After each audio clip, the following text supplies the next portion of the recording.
E se o surpreendeu a forma como tudo isto aconteceu, a rapidez com que este ataque ocorreu? Surpreendeu-me. Eu tive muita esperança que não chegasse a este ponto.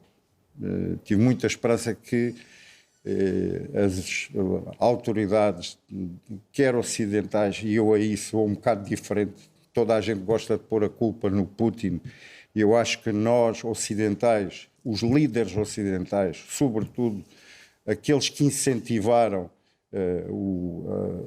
este governo ucraniano e que lhes encheram, os Estados Unidos venderam 600 milhões de dólares de armamento, e que depois os deixaram, bom, nós não podemos fazer mais nada, demos armas, demos treino, agora vocês aguentem-se contra a Rússia, por amor de Deus.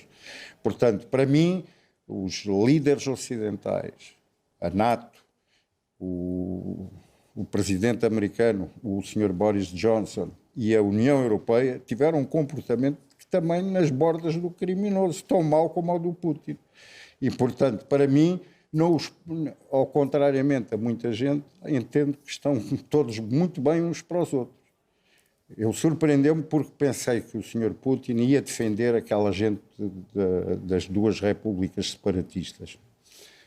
Mas isso foi uma surpresa porque se calhar sou um bocado ingênuo em termos geoestratégicos ou do que se passa. Agora, o início deste conflito, ou então no momento em que o presidente Putin fez o discurso dele, até esse momento eu sempre pensei que iam aceitar algumas das condições que ele tinha posto. Porque agora parece-lhe impossível que haja aqui uma Parece-me muito difícil. Eu acho piada que agora falem muito nos famosos acordos de Minsk. Durante 8 anos andou-se a insistir do lado russo para que os acordos de Minsk fossem cumpridos, e a França e a Alemanha, que foram testemunhas dessa assinatura, nunca fizeram pressão nenhuma sobre a Ucrânia para cumprir a sua parte dos acordos de Minsk. Agora, o presidente Macron já tinha começado a falar nos acordos de Minsk, mas era tarde e ainda estava morta, porque já tinha começado o conflito. Portanto, quando era preciso cumprir os acordos de Minsk, há 8 anos atrás, tinha o problema desaparecido. Quanto a mim, penso eu. Dizem-me, não, o Putin sempre queria fazer isso. Tudo bem, mas isso é especulação. Se tem cumprido aquilo que estava escrito, assinado, acordado entre a Ucrânia e os separatistas, não tinha havido nada disto. Está a ver? Já percebemos que não concorda com a forma como o Ocidente foi gerindo toda esta questão até agora, e eu pergunto, e agora? O Ocidente podia fazer diferente do que está a fazer, tendo em conta que a Ucrânia não é efetivamente um país NATO? Qual é a alternativa? Entrarmos em guerra com a Rússia? Entramos em guerra com a Rússia e, se calhar, em termos militares diretos, a NATO tem capacidade para suplantar a Rússia em número de militares, em número de armamento. Mas a Rússia... Mas aí estaríamos perante uma guerra mundial. Ora, a Rússia tem armas nucleares e são armas de dissuasão. As deles dissuadem-nos a nós e as nossas a eles. E o que vai impedir que a Rússia avance para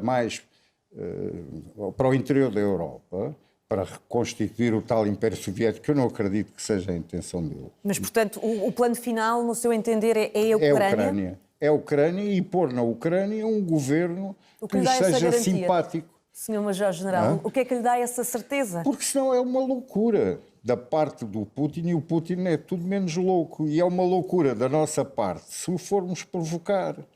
Porque quando há pessoas que têm nas mãos armas nucleares, essas pessoas têm que ter um bocadinho de, sei lá, cabeça fria, não ferverem pouca água, pensar nas populações. Eu acho que todos são uns criminosos quando vejo aquelas imagens das pessoas a fugirem das suas casas, a ficarem com a sua vida completamente destruída. Eu fico até com raiva, mas com raiva de todos, não é só do Putin. É tudo muito bonito agora, o Ocidente lava a sua consciência, diz o homem é um facínora, é mau. Não, eles têm uma culpa, a União Europeia tem grandes culpas, quando ajudou a depor um presidente que tinha sido eleito, que era o presidente legítimo da Ucrânia. E agora já ninguém fala dele, não é?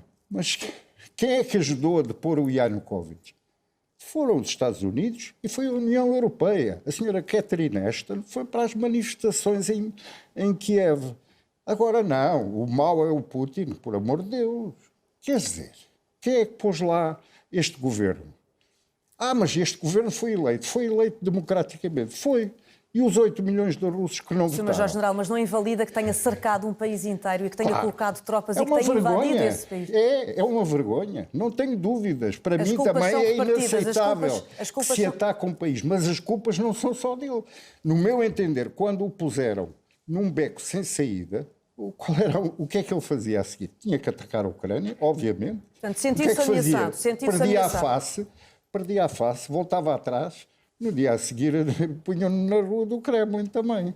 Portanto, quando se põe uma pessoa destas, sem saída, porque foi a situação que aconteceu, não, senhor, ele exigia que a Ucrânia... Não entrasse para nada. Exatamente.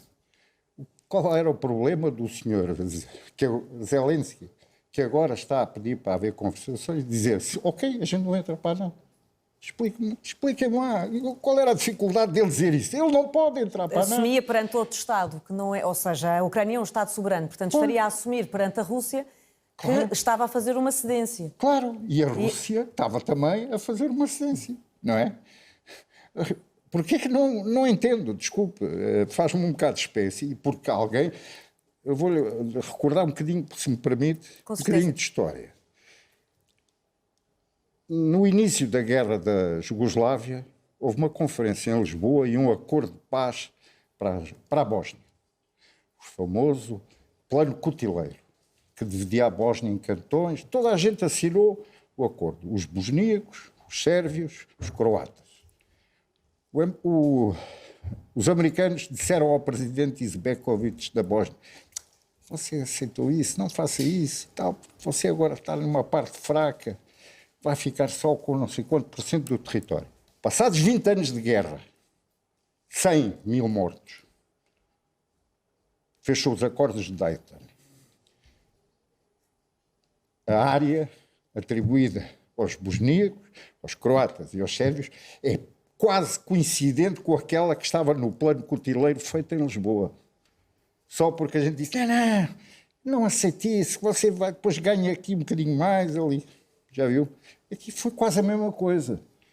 Não assine isso, a gente dá-lhe armas, damos-lhe equipamento, você defende-se. Está a saber o resultado. Quem é que paga sempre estas coisas? Os civis? Os civis, a população. Nós vamos pagar, porque vamos pagar a gasolina mais cara, a eletricidade mais cara, etc. Vai faltar o milho, porque a Ucrânia é um produtor de milho. E os desgraçados dos ucranianos, por amor de Deus. Não se faz isto. Sr. Major-General Raul Cunha, foi um gosto. Muito obrigada pela sua presença esta noite no 360.